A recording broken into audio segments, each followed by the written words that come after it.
اعوذ باللہ من الشیطان الرجیم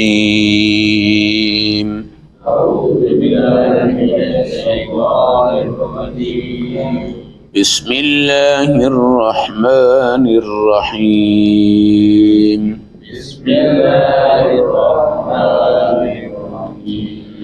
تلاوت کردہ آیات مبارکہ کا ترجمہ۔ تبارک الذی، وہ بہت بڑی برکت والی ذات ہے، جعل فی السماء بروجا، جس نے آسمان میں بڑے بڑے ستارے بنائے ہیں، وجعل فیہا سراجا، اور اس میں سورج بنایا ہے، وقمرا منیرا، اور ایک روشن چاند بنایا ہے، وہو الذی جعل اللیل والنہار خلفا، وہ اللہ بڑی ذات ہے جس نے دن اور رات کو ایک دوسرے کے پیچھے لگا کے چلایا ہے، لمن اراد ان یذکر، ایسے لوگوں کے لیے یہ بہت بڑی دلیل ہے جو نصیحت حاصل کرنا چاہیں، او اراد شکورا، یا اللہ کی نعمت کا شکر چاہیں۔ آیت نمبر 61-62، پارہ نمبر 19، سورۃ الفرقان۔ بابرکت ذات کے بابرکت کام ہوتے ہیں، اونچی ذات کے اونچے کام ہوتے ہیں، جو باقی ذات ہے اس کے کام بھی باقی ہوتے ہیں۔ ساری دنیا کائنات جب سے بنی ہے آج تک اس میں تغیر آ رہا ہے۔ کیا آ رہا ہے؟ تغیر، زمینوں میں بھی، مکانوں میں بھی، جی درختوں میں بھی، پہاڑوں میں بھی، چشموں میں بھی، پانی میں بھی، فروٹ میں بھی، پھل میں بھی، سبزیوں میں بھی، مگر یہ تمام کی تمام چیزیں متغیر ہیں، حادث ہیں، فانی ہیں۔ لیکن کچھ چیزیں ایسی ہیں جن کو اللہ نے قیامت تک بنایا ہوا ہے۔ کہاں تک بنایا ہوا ہے؟ قیامت۔ جیسا کہ آپ نے قرآن میں پڑھا کہ جب قیامت آئے گی تو سورج بے نور ہو جائے گا اور یہ ستارے ٹوٹ کے گریں گے، تو اس وقت تک تو اللہ نے ان کو دوام دیا ہوا ہے۔ لہٰذا جس طرح کوئی بلڈنگ بناتا ہے تو کوئی 100 سال کی گارنٹی دیتا ہے، کوئی 200 سال کی دیتا ہے، کوئی 50 سال کی دیتا ہے، کوئی 10 سال کی دیتا ہے۔ یہ آسمان اور اس میں 3 بڑی نعمتیں ہیں، ستارے، چاند، سورج۔ ستارے، حدیث کے اندر آتا ہے کہ اسی آسمان کو دیکھ کر کچھ لوگ تو کافر ہو جاتے ہیں، اسی آسمان کو دیکھ کر کچھ لوگ مسلمان ہو جاتے ہیں۔ مثال کے طور پہ ہم ستاروں کو خدا کی قدرت سمجھتے ہیں، کچھ لوگ ستاروں کو خدا سمجھتے ہیں۔ ہم سورج کو اللہ کی نعمت سمجھتے ہیں، کچھ لوگ سورج کی عبادت کرتے ہیں۔ ہم چاند کو خدا کی قدرت کی نشانی سمجھتے ہیں، کچھ لوگ اس کی پوجا کرتے ہیں۔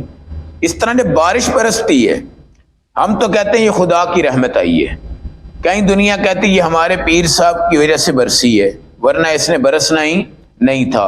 تو عقیدہ جو میں بات کر رہا ہوں، عقیدہ خدا کے بارے میں جو عقیدہ ہے، یہ عقیدہ آپ کو مسلمان بناتا ہے، اور یہی عقیدہ آپ کو کافر بنا دیتا ہے۔ یہ عقیدہ آپ کو مسلمان بناتا ہے۔ ایک آدمی پوچھتا ہے ہاں جی زمین کس نے بنائی؟ تو آپ کہتے ہیں اللہ نے۔ آسمان کس نے بنایا؟ اللہ نے۔ کائنات کس نے بنائی؟ اللہ نے۔ یہ تو ہمارا مسلمانوں کا سبق ہے۔ جو کافر ہے نا وہ آپ سے سوال کرے گا اللہ کو کس نے بنایا ہے؟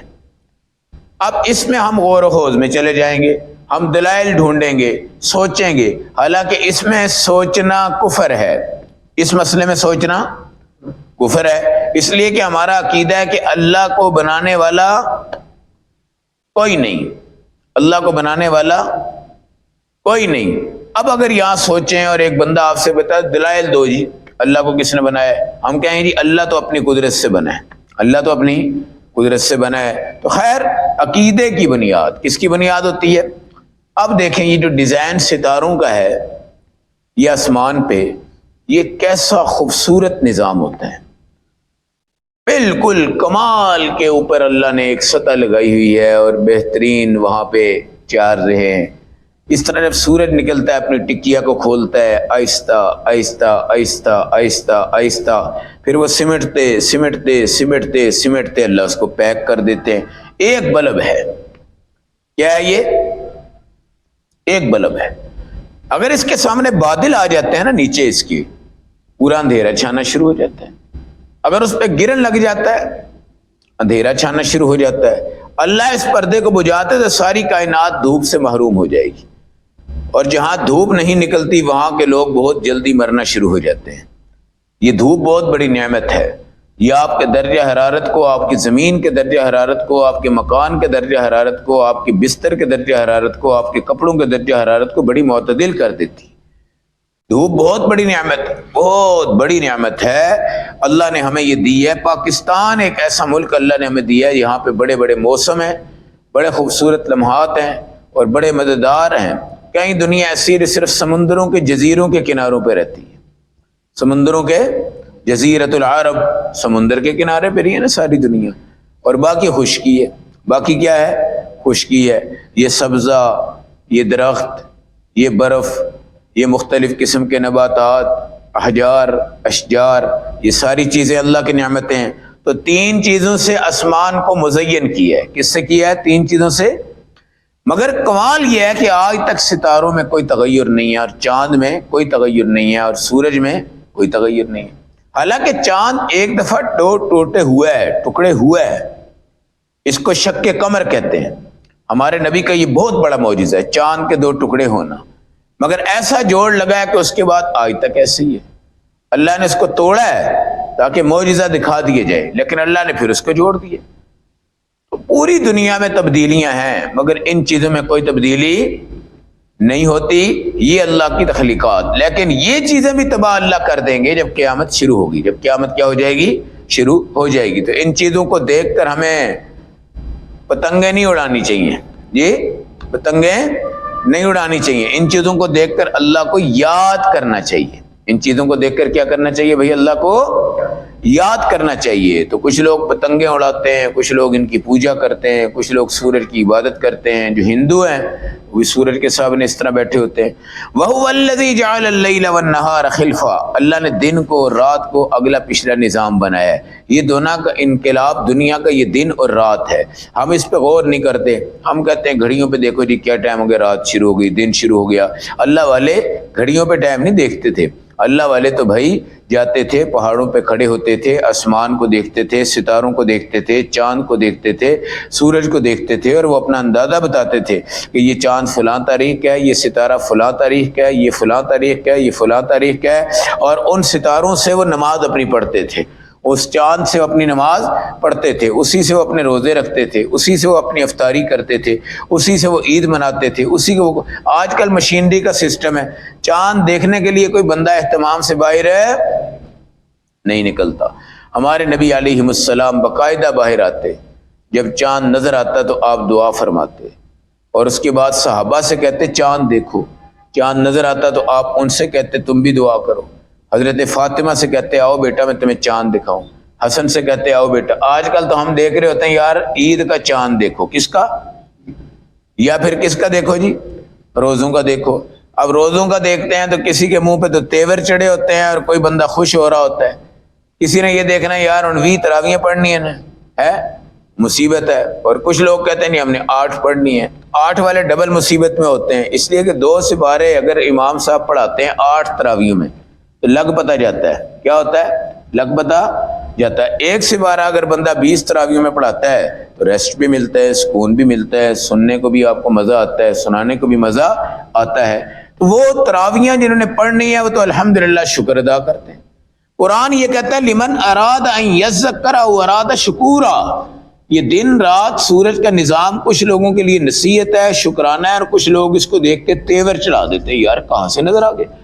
اب ایک چاند ہے عید والا چاند، اچھا عید والے چاند پہ نا بڑی دنیا اس کو دیکھنے کے لیے نکل رہی ہوتی ہے، وہ بھی اکثر لوگ خیر ٹی وی پہ بیٹھے ہوتے ہیں، جو بھی ہوتا ہے چلے، لیکن ہمارے دیہاتوں میں ان علاقوں میں لوگ مخصوص جگہوں پہ جاتے ہیں اور اونچی جگہوں پہ جاتے ہیں، اور وہاں ان کو اندازہ ہوتا ہے کہ یہاں سے چاند کیا ہو جائے گا؟ نظر آ جائے گا۔ یہ ہماری مشینری ہیں، پتہ نہیں نظر آتا ہے نہیں آتا، کیا ہوتا ہے ہمارے ساتھ کیا نہیں ہوتا اللہ ہی جانتا ہے۔ ہم بڑے شش و پنج میں رہتے ہیں اپنے چاند کے معاملے میں۔ آج سے 18-19 سال پہلے ایک ہمارا چوکیدار تھا بسم اللہ خان، اس کا نام تھا بسم اللہ خان، وہ ہری پور کا تھا۔ تو یہاں اس آگے ایک فیکٹری میں چوکیدار تھا، تو ہمارے پاس وہ آتا جاتا رہتا بسم اللہ خان۔ خیر وہ چھٹی پہ تھا تو یہاں پر اعلان ہوا جی چاند نظر نہیں آئے گا رمضان کا، نہیں آیا، رمضان کا چاند نظر نہیں آیا۔ اس نے مجھے کال کی جی چاند تو نظر آ گیا۔ وہ کہے میں ابھی دیکھ رہا ہوں اس چاند کو۔ میں نے کہا یار ہمارے بس میں ہوتا تو ہم ایک وہ جہاز بھیجتے ابھی ہے، وہ جو فوجیوں کا لڑاکا طیارہ ہوتا ہے نا، جو چند منٹ میں وہاں پہ پہنچ جاتا ہے، بھائی وہاں جا کے اس کو دکھاؤ یار یہ چاند نظر آ رہا ہے، وہ قسم بھی کھا رہا ہے مجھے نظر آ رہا ہے، بھائی مجھے نظر آ رہا ہے، یہ سب بددیانت ہیں، یہ غدار ہیں، یہ فلاں ہیں، یہ فلاں ہیں۔ میں نے کہا یار بسم اللہ خان، اگر تم صحیح کہہ رہے ہو تو واقعتاً ہم سارے غدار ہیں، بھائی تمہاری بھی تو ایک گواہی ہے۔ وہ کہتا ہے جی میں کروں تو کیا کروں؟ میں نے کہا بھائی تم کچھ نہیں کر سکتے، یہ سارے حکومتی مشینری کے ہی فیصلے ہوتے ہیں۔ مقصد کہنے کا یہ ہے کہ بہت سے ایسی گواہیاں ہوتی ہیں جس کے بعد آپ کہتے ہیں جی چاند نظر آ گیا ہے، لیکن ہمارے ہاں یہ ہوتا ہے جی چاند نظر نہیں آیا۔ عید کے اوپر بھی اس طرح کئی معاملات ہوتے ہیں، حالانکہ لیٹ آ سکتا ہے چاند۔ ہمارے نبی صلی اللہ علیہ وسلم کے دور میں دن کو اطلاع ملی ایک دفعہ کہ یا رسول اللہ چاند نظر آ گیا زور سے پہلے۔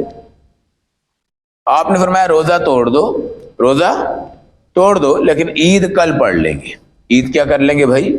ظاہر ہے وہ زور کا ٹائم تھا اس وقت، تو اب عید کے لیے اکٹھے کرنا یا اس طرح کرنا یہ تو مشکل ہوتا ہے، تو آپ نے اگلے دن عید پڑھی اور وقت پہ پڑھ لی اور روزہ آپ نے اس دن توڑوا دیا، تو چاند لیٹ ہو سکتا ہے، چاند لیٹ نظر آ سکتا ہے، چاند کے معاملات کچھ لیٹ ہو سکتے ہیں۔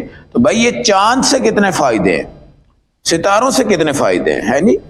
یہ جو آج کل بجلی سولر ہے، یہ آپ دیکھیں کہ دھوپ اس کو کیا کچھ دے رہی ہے، اور رات کو کہتے ہیں جناب اب تم نے حکومتی میٹر پہ چل رہے ہیں، تو رات کو وہ سورج نہیں ہوتا ہے، سورج نہیں ہوتا، دن کو خیر ہمارا سولر سسٹم ہوتا ہے۔ بے شک ایک لمبا خرچہ اس پہ آتا ہے اور وہ بھی دیکھا دیکھی ڈبل سے ڈبل ہوتا جا رہا ہے، لیکن یہ سولر سسٹم جو ہے نا ہے بڑی اچھی بات، اچھی چیز ہے۔ ورنہ یہ جو ٹینشن ہوتی ہے یار پتہ نہیں اس وقت کتنا بل آ جانا ہے، یہ کیا ہو جانا ہے، ایک مینج کر سکتے ہیں آپ سولر سسٹم کے ساتھ، لیکن یہ اس کے پیچھے کمال دھوپ کا ہے۔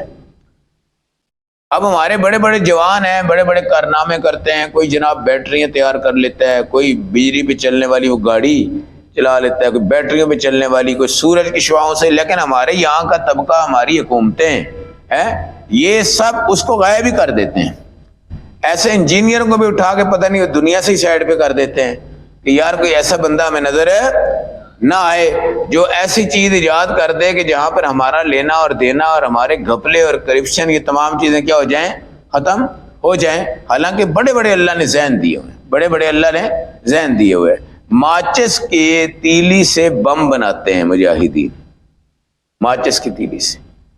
جہاد افغانستان کے دوران کئی ایسے واقعات سنے، ماچس کی جو تیلی پہ مثالیں ہوتے ہیں نا جی، اس سے وہ چلتے چلتے چلتے بم بناتے ہیں، جہاد ہوتا ہے، بہت کچھ ہوتا ہے۔ تو یہ ساری اللہ نے سمجھ عطا فرمائی ہے نا بھائی، یہ ساری کائنات کا نظام ہے، ان تمام چیزوں سے حل ہوتا ہے، ان تمام چیزوں سے۔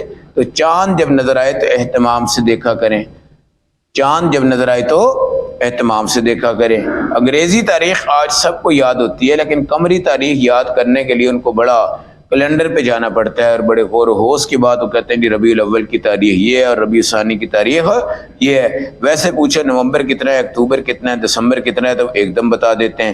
ہماری شریعت میں قمری تاریخ کی اہمیت ہے۔ کس کی تاریخ کی اہمیت ہے؟ قمری تاریخ کی اہمیت ہے۔ پھر ہماری جو چاند کی تاریخیں ہیں وہ بندے کو لکھنی نہیں آتی، 1 2 3 4 5 جو عربی میں ہم لکھتے ہیں نا، وہ ہمارے بندوں کو لکھنی نہیں آتی، وہ بھی انگریزی تاریخ کے اعتبار سے لکھتے ہیں، یہ جو اردو انہوں نے سیکھی ہوتی ہے اس کے اعتبار سے لکھتے ہیں۔ اب جو عرب جو ہیں وہ گنتی 1 2 3 4 لکھتے ہیں نا جی، اس کا سٹائل اور ہوتا ہے، اس کا سٹائل جو ہم لکھتے ہیں اس کا سٹائل کیا ہوتا ہے، اور ہوتا ہے۔ اب ان کا آپ کوئی ڈاکومنٹس دیکھ لیں یا ان کا کوئی ورقہ دیکھ لیں یا ان کا کوئی ویزا وغیرہ آپ دیکھ لیں، تو ان تمام چیزوں پہ عربی تحریر کی گنتی ہوتی ہے، عربی تحریر کی گنتی ہوتی ہے۔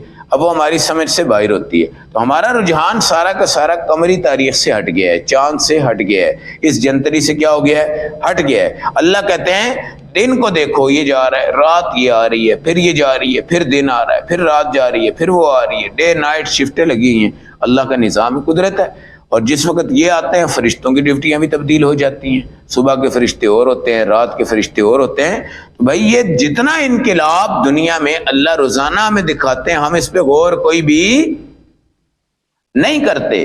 قرآن کہتا ہے یہ تمام چیزیں لمن ارادہ ان یذکر او ارادہ شکورا، اس سے تم اپنے رب کو یاد بھی کر سکتے ہو اور اس سے تم اپنے اللہ کی نعمت کا شکر بھی ادا کر سکتے ہو، شکر بھی ادا کر سکتے ہو۔ تو ہمیں شکر ادا کرنا چاہیے کہ جب سورج نکل رہا ہو، جس دن ستارے نکل رہے ہوں، جس دن چاند نظر آ رہے ہوں، ہمیں اللہ کا شکر ادا کرنا چاہیے۔ اور ان تمام چیزوں کو دیکھ کر ہم دیکھیں کہ یہ اگر کتنے منور ہیں تو اللہ کی ذات کتنی منور ہوگی، اور ہم جیسے غریب اور حقیر اور فقیر لوگ بھی قیامت کے دن اللہ ایسی جنت میں طاقت دے دیں گے کہ ہم اپنے رب کا انشاءاللہ العزیز دیدار کریں گے۔ صحابہ نے ہمارے نبی سے پوچھا یا رسول اللہ ہم دیدار کریں گے خدا کا؟ دیکھیں نا بڑے تعجب کی بات ہے، ہم اور اپنے رب کو دیکھیں گے۔ صحابہ نے، ہمارے نبی نے مسکراتے ہوئے کہا هل تزارون فی لیلۃ القمر، یہ 14ویں رات کا چاند جو تم دیکھتے ہو کیا تمہیں اس میں کوئی شک ہے؟ جو سورج تم دیکھتے ہو کیا اس میں تمہیں کوئی شک ہے؟ چاند جو دیکھتے ہو اس میں تمہیں کوئی شک ہے؟ ستارے جو دیکھتے ہو اس میں کوئی شک ہے؟ صحابہ نے کہا نہیں یا رسول اللہ اس میں تو کوئی شک۔ آپ نے فرمایا جس طرح ان پر تمہارا یقین ہے اسی طرح اللہ کے دیدار پہ بھی یقین رکھو، اللہ تمہیں اپنا دیدار کروائے گا۔ اچھا، جب مجھے اور آپ کو پتا چلے گا کہ یار یہ آسمان کو بنانے والا اللہ ہے، یہ ستارے لگانے والا اللہ ہے، یہ چاند لگانے والا اللہ ہے، جیسے کوئی بندہ ورلڈ کپ جیت کے آتا ہے کہتے ہیں یار اے منڈا ہے گیا، یہ ہے کپتان، یہ ہے وزیر اعظم، میں آج وزیر اعظم کو دیکھ رہا ہوں یا میں وزیر اعظم کے کمرے میں ہوں۔ وہ ایک لڑکی تھی، وہ ایک دفعہ پتہ نہیں کون سے وزیر اعظم کی کرسی پہ بیٹھ گئی تھی ادھر اسمبلی میں، جبکہ قانونی طور پہ ان کو الاؤ نہیں ہوتا، تو وہ لڑکی کی بڑی تصویریں آئیں اور جناب کہیں یہ کیسے بیٹھ گئی، کیسے اندر چلی گئی ہے۔ وہ کہے جناب میں تو اس طاق میں تھی کہ میں کسی طرح وزیر اعظم کی کرسی کو چھو لوں، ہے مجھے موقع ملا میں اس کے اوپر بیٹھ گئی، میں اس کے اوپر بیٹھ گئی۔ چلے جو کچھ بھی تھا، وہ کون سی کوئی بیچاری ایم پی اے یا ایم این اے تھی، اس کی ایک خواہش تھی، وہ کسی نہ کسی کھاتے میں اندر ہو گئی، ہوتے ہوتے چلی گئی اور چلتے چلتے وزیر اعظم کی کرسی پہ بیٹھ گئی اور تصویریں بھی کھنچوا لی۔ پورے ملک میں شور شرابہ مچ گیا، جناب یہ کیسے بیٹھ گئی ہے، یہ کیسے اندر آئی ہے، یہ کیسے ہوا ہے، یہ فلاں کیسے ہوا ہے۔ جو بھی ہوا ہے ٹھیک ہے، اس کے قسمت۔ تو بھائی جس ٹائم ہمیں یہ کہا جائے کہ تمہیں اللہ نظر آئیں گے، تمہیں اللہ کے رسول کا یہاں دیدار ہوگا، تمہیں حضرت ابو بکر بھی اندر ملیں گے، بھائی تمہیں حضرت بلال اندر ملیں گے، یار تمہیں حضرت عثمان اندر ملیں گے، حضرت علی تمہیں اندر ملیں گے، حضرت امیر معاویہ تمہیں اندر ملیں گے، تو آپ خود دیکھیں کہ یار اس پروٹوکول کا کتنا مزہ آئے گا، کتنا نظام ہوگا۔ کیونکہ ہر بندے کی خواہش ہوتی ہے کہ کوئی ممتاز شخصیت ہو تو میں اس کا دیدار کروں، میں اس کے قریب بیٹھوں۔ ہمارے نبی نے مسکراتے ہوئے کہا یار تمہیں سورج میں شک ہے؟ انہوں نے کہا نہیں۔ چاند میں ہے؟ انہوں نے کہا نہیں۔ ستاروں میں ہے؟ تمہیں نہیں۔ بس اس طرح یقین رکھو کہ تم اپنے اللہ کو دیکھو گے، تم اپنے اللہ کو دیکھو گے، اور وہ دیدار کی جو دیکھنے کی طاقت ہے نا وہ ہمیں جنت میں نصیب ہوگی۔ ان آنکھوں میں وہ طاقت نہیں ہے، ان آنکھوں میں تو یہ آنکھیں تو آپ سورج کی طرف دیکھتے جائیں 2 منٹ دیکھتے جائیں، پھر وہاں سے اندر کمرے میں چل جائیں فوراً، تو آپ کو سارے کمرے میں اندھیرا نظر آ رہا ہوگا۔ کیا آ رہا ہوگا؟ کیونکہ وہ سورج کی شعاعیں ایسی ہوتی ہیں کہ ہم ان کو برداشت، جب اللہ سورج کو بنانے والا ہمیں کہے گا 40 سال تک ایک نگاہ سے ایسے دیکھیں گے، یہ نگاہ اٹھی رہے گی، یہ نیچے نہیں آنی، 40 سال دیدار ہوتا رہے گا، پھر بے شک نگاہ نیچے کر کے پھر دیدار ہوتا رہے گا۔ آج اب بیت اللہ کو دیکھتے ہیں تو آپ دیکھیں اس کا کتنا جلال ہمارے سامنے ہوتا ہے جی، اور بڑے غور و ہوش سے دیکھتے ہیں، تو پہلی دفعہ جب دیکھتے ہیں نا بڑی دل کی کیفیتیں، دماغ کی کیفیتیں ساری ختم ہو جاتی ہیں۔ ہمیں یہاں سے کوئی بہن کہہ رہی ہوتی بیت اللہ کو دیکھنا، میرے لیے یہ دعا کرنا بھائی، ہم کہتے ہیں ٹھیک ہے جی انشاءاللہ آپ کی بھی ہو جائے گی، آپ کی بھی ہو جائے گی، آپ کی 2-4 ہم اپنی یاد کر کے جا چکے ہوتے ہیں، مگر یہ ہمارا تجربہ ہے، اس کو دیکھتے ہی وہ ساری دعائیں ذہن سے نکل جاتی، سارے رشتے جتنے بھی ہمارے پیچھے ہیں نا ایک دم سے سائڈ پہ ہو جاتے، ساری توجہ ہٹ جاتی۔ مگر ہم قربان جائیں، امام ابو حنیفہ رحمۃ اللہ علیہ سے کسی نے پوچھا حضرت یہ دعائیں، وہ کہہ رہا ہے میری کرنی ہے، وہ کہہ رہا ہے میری کرنی ہے، وہ کہہ رہا ہے میری کرنی ہے۔ اب ہم پہلی نگاہ جب بیت اللہ پہ ڈالتے ہیں، ہم بس ایک ہی زور میں ہوتے ہیں کہ یار جتنی دعائیں مجھے کہی ہیں نا وہ میں کسی طرح مانگ لوں. تو حقیقت یہ ہے کہ وہ ساری دعائیں دماغ سے نکل جاتی ہیں. اور جتنے ہماری ٹینشنیں اور ڈپریشنیں آئیں نا دماغ پہ وہ بھی ایک دم ختم ہو جاتی ہیں. بندے کا ایک جہاں تبدیل ہو جاتا ہے. امام ابو حنیفہ رحمۃ اللہ علیہ سے کسی نے یہی بات پوچھی کہ ہم بڑی دعائیں سوچ کے آتے ہیں اور پہنچتے ہی ہم کہتے ہیں یار ان کو مانگنا شروع کرو، وہ تو ساری نکل جاتی ہیں. آپ نے بہت پیاری بات کہی، بہت پیاری بات کہی. آپ نے فرمایا اس جگہ صرف خدا وہ دعائیں تمہیں یاد کروائیں گے جو اللہ نے قبول کرنی ہے. وہ دعائیں یاد کروائیں گے جو اللہ نے قبول کرنی ہے. اب ڈیفینس میں بڑی ایک دنیا دار فیملی تھی اور کالج، یونیورسٹی اور یورپین ماحول تھا. جو میاں تھا نا وہ اللہ والوں کے ساتھ کبھی جڑتا اٹھتا تھا تو اس کے دل میں خواہش تھی کہ یار میرا کوئی بچہ حافظ قرآن، لیکن اس کا جو ماحول ہے اس میں تو ناممکن نظر آتا ہے نا کہ حفظ کی بات کریں. کئی ایسے لوگ ہیں جن کو ہم کہتے ہیں یار آپ دین میں آ جاؤ، سوچتے بھی نہیں. وہ خیر وہ چلا گیا، عمرے پہ چلا گیا، اس نے عمرہ کیا. مقام ملتزم ہے جو بیت اللہ کے دروازے کے ساتھ ہے. ہمارے نبی اس کو چمٹ کے یہاں دعا فرماتے تھے. وہ وہاں پہ لپکا ہوا ہے، دعا کر رہا ہے، اور اس کے یہ جو تھیلا ہے اس کے اندر وہ موبائل بھی رکھا ہوا ہے.